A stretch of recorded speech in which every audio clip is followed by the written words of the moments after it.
Namo. Thanks so much for joining me for our practice check-in. Listen, listen, listen. This wonderful sound calls us back to our true home.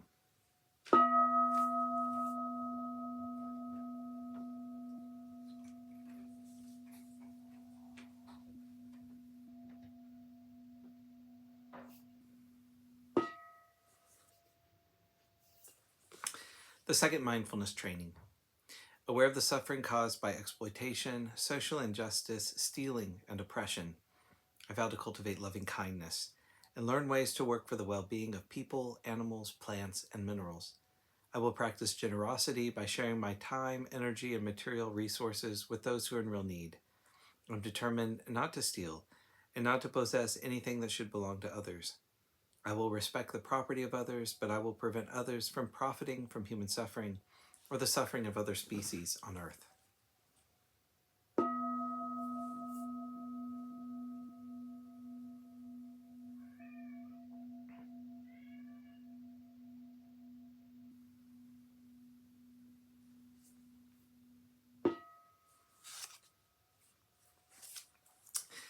We've been reading More Than Mindfulness, Widening the Field of Practice by the Monastics of the Thai Forest Sangha for our Dharma lessons.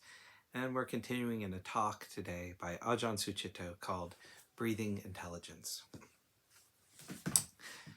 The breathing body is called a body among the bodies. It's not the body that you identify with as a visual thing, nor is it the physical anatomy. It doesn't have the boundaries that the anatomical body has. The anatomical body finishes with your skin. The breathing body doesn't. The breathing body that the chitta feels is an energy form that extends through the skin. It doesn't have a sharp boundary, but it's definitely here. It's not somewhere else. It has an innate stability that is not the stability of me holding it together or pressure, but the innate stability of direct presence. Just as your anatomical body has bones, the breathing body has an energetic structure to it which is stable and open in its release state. It's not something you, the person, have to create. The person activates the chitta, their heart, to attend to the breathing body, and what the chitta notices is the energy body. If that is constricted or agitated or imbalanced or stagnant, the trained chitta works to release these patterns by returning to the whole body. This is something that you can encourage.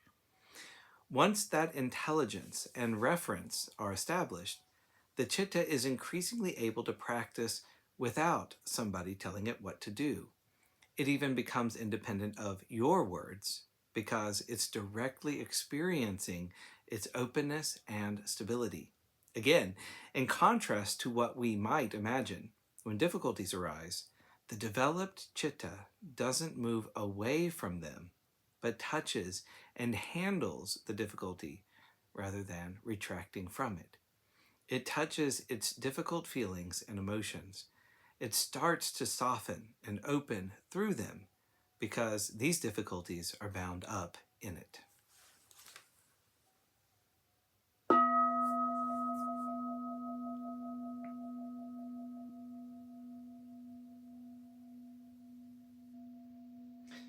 May all beings be well.